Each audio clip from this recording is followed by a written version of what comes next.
pertanyaan dari wartawan mengenai menteri boleh kampanye atau tidak. Saya sampaikan ketentuan dari aturan perundang-undangan.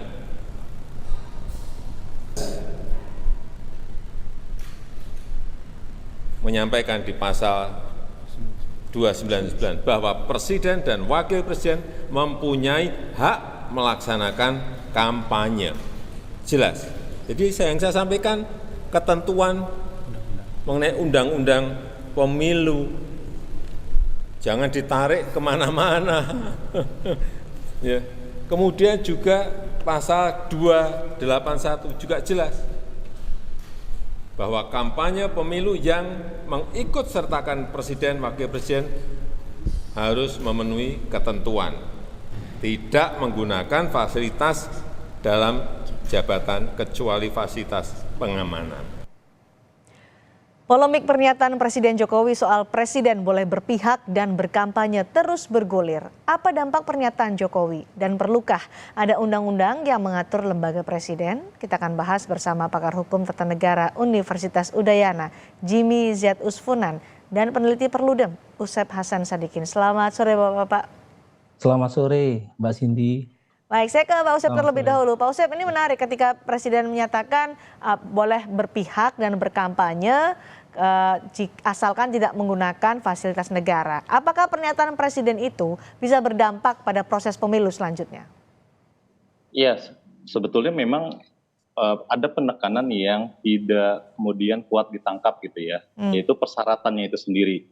Ketika Pak Presiden menekankan tidak menggunakan fasilitas negara, kemudian anggaran dan sebagainya yang tertuang di dalam Undang-Undang Pemilu, itu kata cutinya itu nggak banyak ditekankan oleh Presiden Joko Widodo gitu. Jadi memang boleh berkampanye, tapi syaratnya selain tidak menggunakan fasilitas negara, anggaran negara, kewenangan dan segalanya, itu harus cuti gitu. Nah, harus cutinya itu kurang ditekankan tuh sama Pak Presiden Joko Widodo gitu. Ini yang kemudian membuat akumulasi dari pernyataan atau sikap-sikap Presiden Joko Widodo sebelumnya itu berdampak pada keraguan kalau penyelenggaraan negara yang dikelola sama pejabat negara itu bersih dari intervensi. Tidak bisa menjamin netralitasnya dan itu bisa berdampak ke struktur pemerintahan di provinsi maupun kabupaten kota begitu. Akan ada efek domino begitu ya, ditiru oleh. Oke, Anda menyatakan kekhawatiran Anda adalah ada efek domino yang nanti akan diikuti oleh pejabat di daerah level provinsi ataupun kabupaten kota. Tapi bukankah sudah disebutkan bahwa ASN, ini disampaikan juga oleh Presiden, ASN harus netral pada saat pemilu? Iya, berdasarkan pengalaman pemilu sebelumnya ada dan juga ada di konteks negara kita ya. Memang penyelenggaraan negara kita secara umum ya, nanti kita bahas di konteks pemilunya ya, itu memang cenderung korup gitu. Jadi terjadi penyelewengan kewenangan dan anggaran gitu.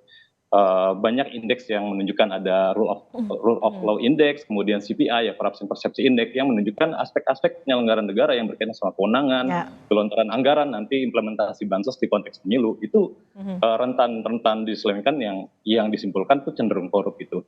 Nah, di pemilu 2019 kita menemukan ada lonjakan pemilih gitu ya, dari 69% di 2014 itu meningkat ketika ada petahana jadi 82% gitu ya peserta. Lalu di pandemi ya, Kompas mensurvei kalau warga itu sebagai pemilih lebih dari 50% tidak mau memilih di konteks pandemi. Tapi kenyataannya tuh partisipasi pandemi itu ada di 75% pengguna suara yang diduga ini bansos gitu. Lalu catatan Bawaslu sebetulnya sudah menunjukkan sulit melakukan penegakan hukum di konteks netralitas ASN yang cederai karena sulitnya menemukan bukti-bukti yang bisa membuktikan kemudian bisa ditindaklanjuti ke penegakan hukum baik itu pelanggaran administrasi maupun pidana di dalam penyelewengan anggaran atau kewenangan pejabat negara dan ASN begitu. Jadi konflik kepentingan itu sangat sulit untuk dihindari. Iya. Oke. Begitu. Baik. Pak Jimmy, kan Presiden menyatakan bahwa berdasarkan Undang-Undang Pemilu, Undang-Undang itu mengizinkan Presiden berpihak atau ikut kampanye. Bagaimana Anda memaknai klarifikasi dari Presiden soal pernyataan sebelumnya yang disampaikan di Halim Perdana Kusuma?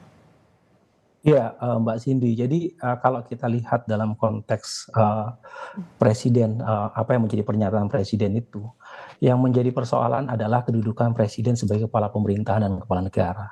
Ketika bicara presiden sebagai kepala pemerintahan, maka itu ada kelembagaan di bawah dari presiden, baik itu kementerian, aparatur sipil negara, kemudian lembaga pemerintahan non kementerian, lembaga non struktural yang dekat dengan presiden, belum lagi aparatur negara termasuk aparatur penegak hukum. Nah, artinya dalam konteks ini ketika memang di dalam pasal 281 Undang-Undang Pemilu itu memberikan dalam tanda kutip ya keleluasaan bagi presiden dan termasuk pasal 299, tapi bukan berarti itu adalah kekuasaan aktif yang boleh dilakukan oleh presiden itu sewaktu-waktu. Kalau kita membaca pasal 281 itu kan itu menekankan pada frase diikut sertakan. Ya. Nah, ketika bicara soal diikut sertakan berarti kan ini pasif. Presiden tidak bisa aktif, tapi dia pasif ketika kemudian diajak sebagai anggota partai politik. Contohnya seperti apa supaya kita punya gambaran presiden aktif atau tidak aktif dan ketika berkampanye? Ya, artinya dalam konteks aktif dan pasif ini kan sebenarnya ini berkaitan dengan persoalan bagaimana caranya presiden ini bisa membedakan kapan presiden ini menggunakan kedudukannya sebagai presiden dan kapan kedudukannya sebagai anggota atau dari tim kampanye itu. Nah, ini kan ruang abu-abu yang memang sampai saat ini itu belum terlalu jelas. Nah, oleh sebab itu ini menjadi satu persoalan. Misalnya dalam pasal 281 katakanlah presiden itu bisa cuti. Tapi dalam konteks lain yang menjadi persoalan itu bukan hanya cuti, tapi pengaruh posisi, kedudukan, pengambilan keputusan, keberpihakan presiden itu mempengaruhi jajaran di bawahnya loh, Mbak. Apalagi dalam konteks presiden sebagai kepala pemerintahan tadi saya sebutkan beberapa kelembagaan negara, terus presiden sebagai kepala negara ini juga berkaitan dengan pertahanan keamanan.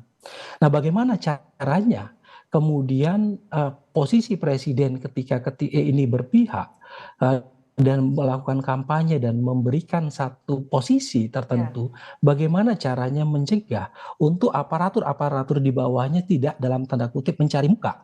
Bahwa ini loh, saya sudah berpihak, saya sudah melakukan hal yang sama loh dengan pimpinan. Ini yang menjadi persoalan yang harus dihentikan, ini yang menjadi persoalan yang sangat sulit karena ini adalah merupakan ruang abu-abu. Dan itu sangat mungkin terjadi. Dan itu sangat mungkin terjadi, Mbak Cindy. Apalagi kalau kita lihat, misalnya dalam konteks ketemuan dari Inspektorat Kementerian Dalam Negeri. Di akhir Desember lalu 2023 itu ada 59 PJ itu kena raport merah. Dan itu dikarenakan ketidaknetralan. Artinya sebelum adanya pernyataan itu saja sudah ada persoalan ketidaknetralan. Apalagi kemudian ini sudah ada pernyataan. Dan ini bayangkan dalam konteks ini, apalagi kita lihat dalam peraturan perundang-undangan PJ itu kan punya masa waktu 1 tahun dan bisa dievaluasi atau bisa dievaluasi berdasarkan satu penilaian. Nah, ini juga ruang yang kemudian menjadi salah satu efek domino yang bisa saja akhirnya ini menyebabkan persoalan stabilitas dari negara, khususnya stabilitas dari penyelenggaraan pemerintahan itu bisa menjadi masalah di situ. Dan Undang-Undang Pemilu saat ini belum bisa menutup celah atau ruang abu-abu yang disebut Pak Jimmy tadi soal posisi presiden dalam pemilu nanti. Iya. Jadi kalau kita bisa memetakan antara pasal 281, kemudian pasal 299 dan 301 sampai 301, dan juga pasal 283 dan juga pasal 283 dan 284, itu ada 3 klasifikasi, Mbak Cindy. Pertama, hak presiden untuk diikut sertakan dalam konteks kampanye, artinya presiden ini pasif ketika dia adalah sebagai anggota partai politik, dia ikut tapi kemudian bukan terus-menerus karena dia punya tanggung jawab sebagai presiden, sebagai kepala pemerintahan, kepala negara yang tidak boleh berhenti pemerintahan itu. Yang kedua, kalau kita melihat di dalam pasal 299 sampai 301 Undang-Undang Pemilu, itu bicara soal satu kesatuan.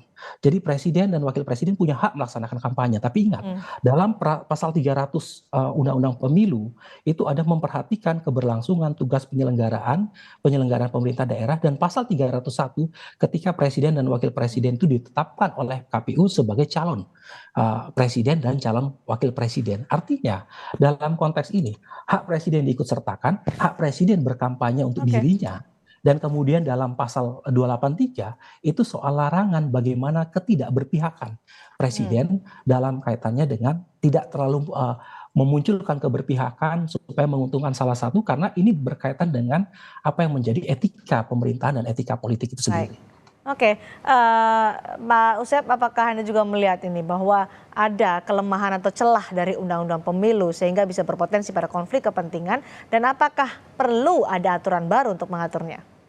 Kalau di undang-undang pemilu ya soal kampanye dan larangan pejabat negara kampanye kecuali tidak menggunakan perangkat negara serta harus cuti, Mhm. itu sebetulnya sudah cukup bagus ya. Tinggal kemudian itu diimplementasikan menyertakan penegakan hukum ketika dilanggar dan memastikan kalau kata kampanyenya Presiden Joko Widodo itu enggak disalahartikan gitu. Karena memang bingung nih kampanye itu sebenarnya artinya apa sih gitu. Apakah menunjukkan diri itu sebagai kampanye gitu. Nah sebetulnya Ya. Undang-Undang 7 2017 sudah bagus ngaturnya dan putusan MK sudah menekankan bahwa di saat ada dugaan pelanggaran kampanye dan tidak ada aktivitas yang sesuai dengan kalimat definisi kampanye di Undang-Undang Pemilu, maka rujuk ada kata cita diri yang penting dioptimalkan.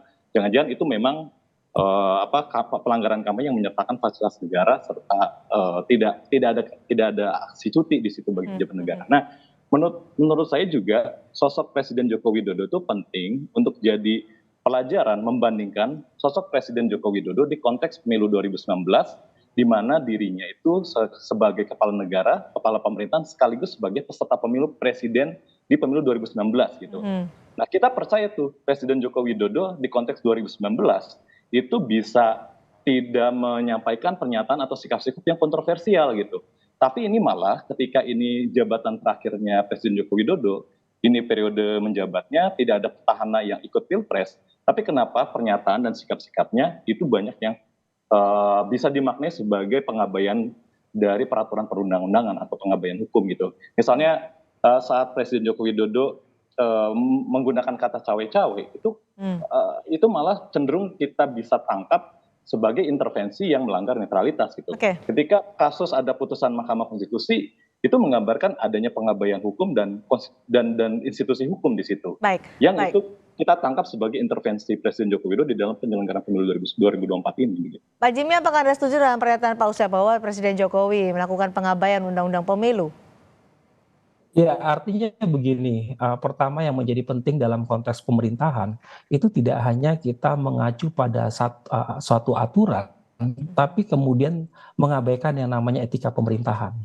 Karena kalau kita lihat dalam konteks bagaimana sejarah bangsa ini dengan ketetapan MPR nomor 6 tahun 2001, itu menjelaskan bagaimana seorang presiden atau kemudian pemimpin negara itu harus menunjukkan keteladanan dalam sikap dan perilaku sebagai pemimpin dari tokoh bangsa. Nah, oleh sebab itu ketika bicara soal keteladanan, maka ada beberapa hal yang kemudian kita bisa tangkap dalam ketetapan MPR 6 2001 tentang etika pemerintahan dan politik itu. Yang pertama itu soal harus mendahulukan kepentingan bersama daripada kepentingan pribadi dan golongan. Nah, hal semacam ini kemudian terakumulasi di dalam sumpah presiden, sumpah jabatan presiden dan wakil presiden di dalam Undang-Undang Dasar. Nah, oleh sebab itu yang menjadi persoalan adalah apakah ketika presiden menyatakan sikap seperti itu, apakah kemudian ini sejalan dengan apa yang menjadi prinsip mendahulukan kepentingan bersama daripada kepentingan pribadi dan golongan atau sebaliknya. Nah, ini menjadi persoalan, ini yang menjadi hal yang mendasar kenapa kemudian respon publik begitu keras terhadap pernyataan demikian, karena ketika kita melihat dengan ketentuan di dalam Undang-Undang Pemilu tanpa melihat dari aspek etika dan pemerintahan, maka ini juga menjadi persoalan bangsa dan negara. Oke, soal etika perlukah ada aturan baru soal itu untuk membatasi ruang etika yang supaya presiden tidak dianggap menabrak etika dalam pemilu? Iya, kalau dalam konteks etika ini kan sebenarnya ini kan hal yang sudah dimasukkan ya di dalam ketetapan MPR 6 2001 dan etika ini sejalan dengan bagaimana apa yang menjadi perilaku batasan baik dan buruknya perilaku dari pemimpin baik itu dalam konteks eksekutif, legislatif dan yudisial. Nah, oleh sebab itu ketika sekarang ada wacana bahwa perlunya ada undang-undang RUU kepresidenan, saya kira ini juga menjadi hal yang menarik ya karena sampai saat ini tidak ada batasan kekuasaan dan batasan kewenangan. Kalau kita lihat di dalam Undang-Undang Dasar di dalam pasal 4 itu kan presiden memegang kekuasaan pemerintahan. Nah, kekuasaan pemerintahan itu batasnya sampai mana? Itu kan ruangnya kemudian juga harus perlu diatur secara tegas. Jadi perlu dibutuhkan undang-undang lembaga kepresidenan untuk membatasi itu. Ya. Oke. Ya, saya kira RUU Kepresiden menjadi hal yang juga urgent ya Oke. dalam kaitan ini supaya jangan sampai polemik-polemik semacam ini kemudian menjadi seakan-akan ini ada ruang-ruang diskresi bagi presiden yang di mana ruang diskresi itu yang kemudian publik menganggap bahwa ini kok sudah melampaui dari etika pemerintahan dan penyelenggaraan negara itu. Oke, soal klarifikasi Presiden tadi Pak Usep menyatakan bahwa ketika mengklarifikasi pernyataan itu keluar di Halim Perdana Kusuma karena ditanya oleh wartawan. Itu ada jawaban dari Presiden sehingga harus menjelaskan soal undang-undang pemilu kepada wartawan. Anda melihatnya bagaimana? Ya, saya malah di kemarin lusa itu saat wartawan bertanya kepada Presiden Joko Widodo, itu sebuah peristiwa yang menarik ya, dan bersyukur ada wartawan yang kemudian sebagai pilar lain dari demokrasi itu menanyakan kepada pilar kekuasaan eksekutif gitu, dalam hal ini Presiden Joko Widodo. Dan Presiden Joko Widodo menjawabnya gitu juga, ini sebuah peristiwa yang menggambarkan keterbukaan bagaimana kecenderungan ya Presiden Joko Widodo itu memaknai kampanye dan jabatan pejabat negara. Saya ingin gitu. perjelas lagi pertanyaannya. Apakah itu hanya sekedar menjawab pertanyaan dari wartawan atau Anda melihat ada intensi Presiden akan melakukan itu, kampanye dan berpihak? Iya, dari pernyataan itu saya memaknai ada intensi karena kata cutinya itu tidak lebih banyak ditekankan gitu. Jadi justru kata boleh berkampanye, pejabat negara itu kan pejabat politik juga gitu. Malah aspek-aspek kontestasinya itu yang ditekankan oleh Presiden Joko Widodo dibandingkan mengingatkan ya harus cuti ya, ingat ya harus cuti gitu.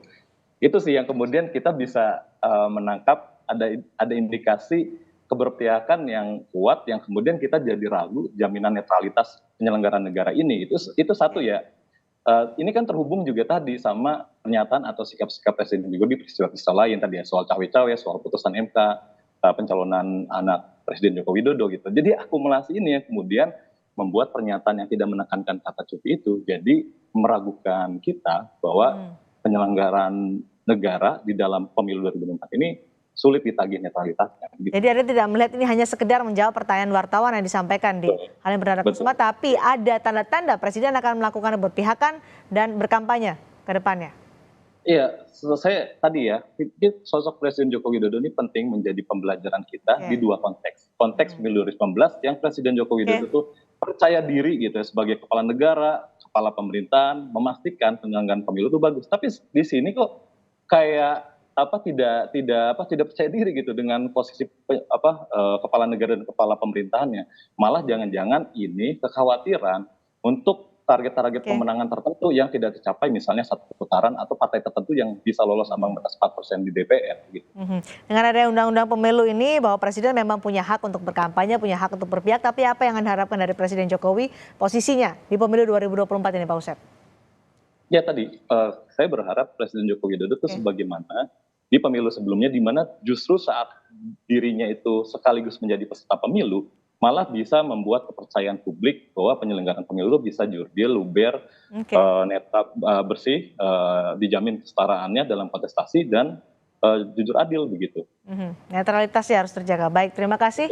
Pakar Hukum Tata Negara Universitas Udayana Jimmy Z. Usfunan dan peneliti Perludem Usep Hasan Sadikin berbagi pendapat di Sapa Indonesia malam hari ini. Terima kasih Bapak-Bapak.